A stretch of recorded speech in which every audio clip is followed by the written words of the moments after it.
jërë ngeen jëf mbokk yi ñu ngi leen di nuyu di leen ziar waaye nag jël nuyoo bi ak ziar bi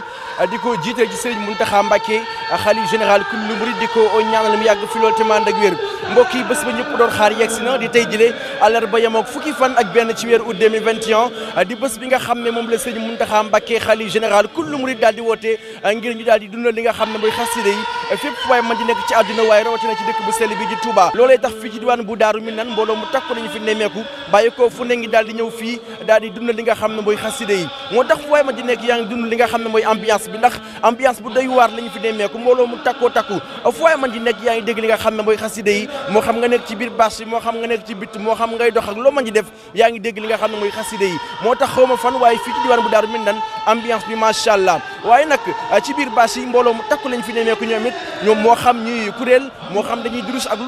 lu ñuy mën di def rek ñu ngi leen di nemmeeku ci biir bâche bi mu nekk mbooloo mu takku loolu moo xam muy góor jigéen mag ak ndaw bàyyi wuñ kenn mu nekk bés boo xam ne bés bu mësul am ci àdduna nekk bés boo xam ne c'est une journée exceptionnelle une journée inoubliable une journée qui sera restée dans l'histoire de Touba dans l'histoire du Sénégal mais aussi dans l'histoire de l'Afrique également dans l'histoire du monde entier kon nag mbokk yi danañ dugg ci biir bâche bi ngir daal leen wan li nga xam ne mooy ambiance bi nga xam ne moo nekk ci biir bâche bi nekk ci bitti lépp loo xam ne yittewu ngeen ko ñu war leen ko wan incha allahu rabbi dañ leen ko wan ci suñu chaîne bi waaye xam naa sax du ñàkk ma am benn jëwriñ boo xam ne mi ngi fii ci ahlul minan mu wax ma ni nga xam ne noonu la liggéey bi di demee fii incha allahu rabbi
maa ngi tudd Djili Ndiaye maa ngi bokk ci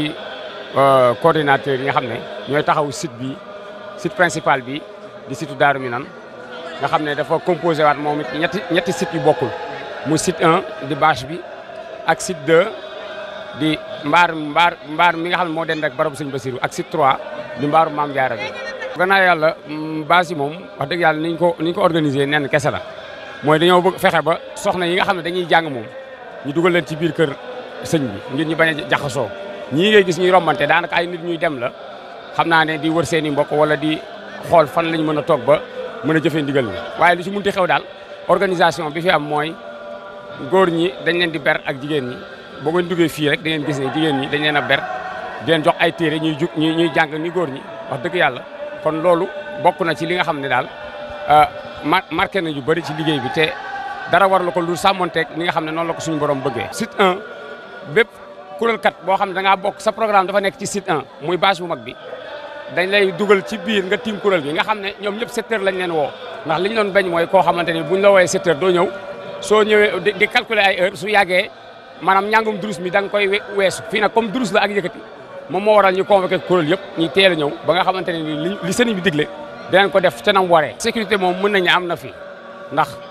képp koo xam ne jël nga sa dispositif sécuritaire lu ci mel ne ay barrières yoo xam ne ay benn porte nga ko utal te porte bu nekk ci wàllu santé def nañ fa benn maanaam dispositif de lavage boo xam ne dana dimbale nit ñi ñëw ñu mën a raxasu takk seen i masque ndax mbaar mi rek ku takkul masque daanaka doo fa dugg te buñ gisee ne takkoo masque leen la fekk fi nga toog ñu jox la masque ngir ndigal moom jëfe rek te sëriñ bi ci boppam ñëpp foo ko gis ñaare mu ngi tegoo masque woowu nga xam ne maanaam mu ngi koy jëfe mu ngi koy santaane ngir tawat gi nga xam ne mu ngi law ci àdduna bi yëpp yàlla ci yàlla musal te mu jaar fi teggee ko ba faw ci daraje sëñ Bassirou barkeb waa këram barkeb sëñ Abdou Hakim xaside yi nga xam ne dañu ko yittewoo ci biir bâche bi jàpp naa ne da ngeen ci jàpp ba nga xam ne distribution bi dana mën a nekk. waaw xaside yi nga xamante ne nii ñu ngi ci biir bâche bi mën nga ne xaside la yoo xam ne suñu mbokk taalibe yi di waa Hizbut Tarqiyyah am na lu leen ci sëriñ bi junjoon loolu rek la ñu respecté ndax ñun dañuy liggéey ak ñoom en phase nekkuñ ci def suñu yëfi bopp waaye du tee comme daara ji organisé lañ wax dëgg yàlla dañuy mën a jàppalante ci yu bari teewut ñoom lépp loo xam ne jëlee nañ ko ci ndigalal sëñ bi ñun bu ñëwee nañ ñu ko digalee rek lañ koy defee ndax comme ndigal lu mag li moom sëñ Mountakha la jógee jaar ci sëñ Amsa dem ci ñoom ñu di ko organiser lu ñu tënku it dañuy leen di fekk si ci niñ ko tënkee te wax dëgg yàlla nañ ko tënkee tënkin wu rafet la ñun nag ci suñu côté wut na ci ay xasida yu doy mbaar moo dem daanaka ay xasida yi ci mel ay nuur daare ne jaaliba toog yi xisnul abraar ak nu muxadimatul xidma ak xasida durus yi ci ëpp yi ci gën a siw benn bu ci nekk daanaka ay téeméer lañ ci wecciku fi mu toll ni baas boo dugg da nga fa fekk téere yooyu ak ay diwaan yu bëree bëri daanaka mat ëpp na 25 diwaan ñu ngi ko tasaare ci biir ñetti sites yooyu ba fii may wax ak yow mbokk taalibe yaa ngi koy yëkkati ci ndimbalal yàlla. koo xamante ne nii maanaam da ngay taxaw lu yàgg moo xam soxna su taxaw lu yàgg di filmer ak yooyu dañ lay ñaan njekk nga dugg ci biir fi soxna yi nekk ngir nga mën a def liggéey bi nga xam ne moo ñu fi indi bu dee nag nit kuy romb moom deen maslaa ak moom ba mu jàll bëgg nañ daal mu fees dell ci ndigal bi ko sëriñ bi déglee muy durus ak jàng xasida ndax fii moom boo nga xoolee amul dal li fi nekk mooy ay bâche yoo xam ne dañuy ut ay chef de secteur ay chef de site yoo xamante ne nii kenn ku ci nekk xam nga sa tâche laataa nga fiy ñëw mooy ñaata xasida ngay jàng xasida yi boo ko jàngee da nga koy bind repérer ko bu ko defee ñu mën a xam lim bi ba bu ëllëgee ñu mën koo jëbal sëriñ bi. jërë ngeen jëf mbokk yi ñoo ko déggandoo dégg ngeen ni nga xamee ni noonu la koy jëriñ ji waxee mu nekk liggéey boo xam ne liggéey bu am solo la waaye gis ngeen ambiance bi nga xam ne mu am fii ci dëkk bu sell bi di Touba waaye rawatina ci dëkk bi di Touba Darou Minane comme ni ñu leen ko wanee ambiance bu doy waar la ñu fi nemmeeku xam naa liggéey bi day wëy incha allahu rabbi li gën a neex mi ngi ci kanam